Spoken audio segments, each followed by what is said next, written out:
Hello everyone and welcome back to the channel. Alright, so today we're gonna play through the Alch Labs Massacre Survival Rift mode. This is my updated build for 1.2. It is based on my 1.1 build, which was highly inspired by Tyson's build, of course. So alright, so in 1.2 now we have fusion defenses, so it's going to change a little bit the build. So I'm going to be bringing my fusion electric auras, ensnare auras, DSTs of course, and I'm going to have an optional fusion healing aura, which is not really needed, but it does help a bit if you do take some hits from the boss. I built those healing auras on my hybrid monk, so like I said, if you don't have a hybrid healing aura monk, it doesn't really matter. You could still complete it without a healing aura. So alright, let me show you my heroes. So I'm going to start with the healing auras. So here are my stats. This is overgeared for this, of course. This is my fusion ensnare aura, my DSTs, and also, let me just check my points. Alright, we're good. My buff beam, which is not going to be fusion. And then I'm also going to be bringing my infernal traps, which are optionals, but it does help if you want to speed things up a bit. It's also not going to be fusion, of course. If you have a friend, of course, if you're in a group, have someone build the infernal traps. I'm going to be playing on my monk hybrid, and I'm going to be using a striking gemstones. No surprise there. Alright, so let me just switch back my heroes, and we're going to jump back into the map. This is going to be a speed build, so we're aiming for very clear, because to be honest, we're going to be running this maps a lot of times since we want that godly Mista Mines for builders. Alright, so you're going to start out on the apprentice and you're going to build 8 DSTs. I built them on the stair here, and you start them on the little elevation that I shot onto. So alright, it's just, my trick is just to build them straight like this. So you don't need to modify the direction, so you can build them very quickly, just like this. You don't move your mouse, you just use the WASD keys to move around while building the DSTs. Here I'm going to go for a 40U buff beam, but you could make it work with a 60U buff beam solo. So yeah, I'm going to show you why I'm going to build a 4. This is going to be the variation of the build for a group play. So alright, so then you're going to max out the buff beam, of course. And I also like to go with a 2U reflect beam here. Again, this reflect beam is not very needed. I just don't know what to do with the DU, so I just placed it. Sometimes if I want to go for speed, I just don't place a reflect beam at all.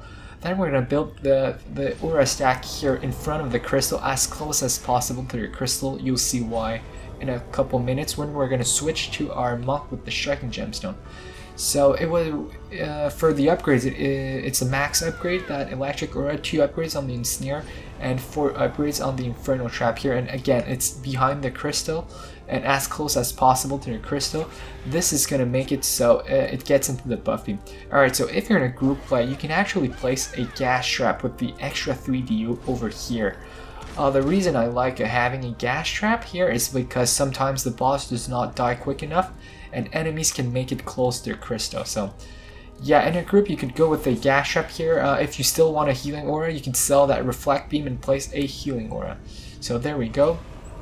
And yeah, with the striking gemstone, as you can see, we're buffing the the 3 auras, and we're also getting the infernal trap, which is gonna grow and get inside the buff beam, which is the reason why I build the DSTs behind the sword, because if it's against the wall in the back, the infernal trap won't be big enough to get into the buff beam.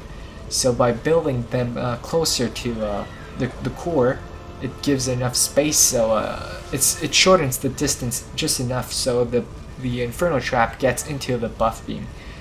So yeah, that's pretty much the build. From here I just stand on the crystal so the Dark Elf's warrior won't be able to hit me. We'll try to jump on the core.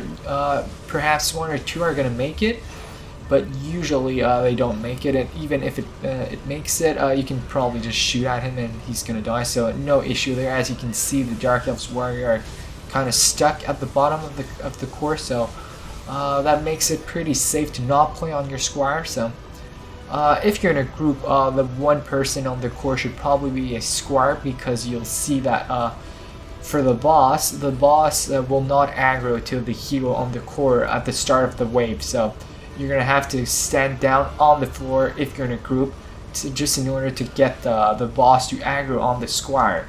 So the others could stay on the DST stack, of course, and boost them.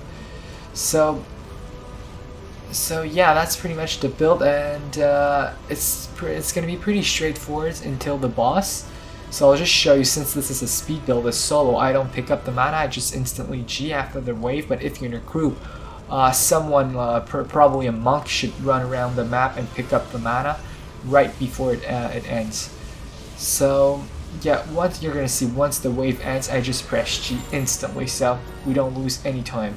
Just don't forget to repair your auras a couple of times, very important. I did lose my aura once because I was AFK and was not paying attention, so yeah, just beware of that.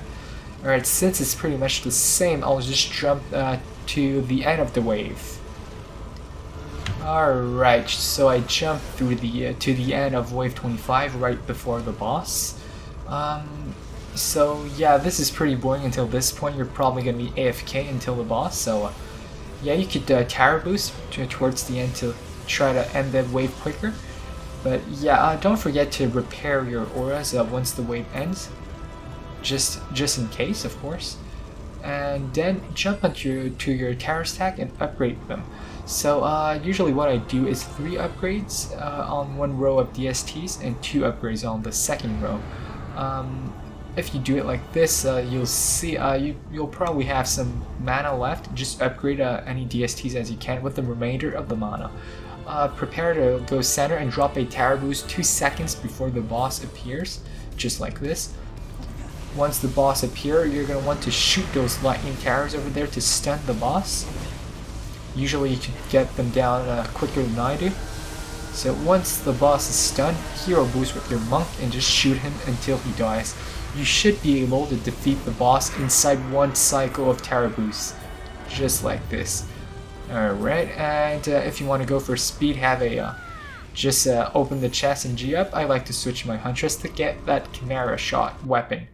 So there you have it, guys. This is my build. I cleared it in 8 minutes, but if with practice you could get it down to like 6:30 and even less. I think Arimer has like a 6:15 clear, so yeah. So you're gonna be playing this map a lot, so that is my speed build. I hope it's gonna help you guys a lot, so thank you very much for watching. Subscribe for more, and I'll see you next time. See you guys.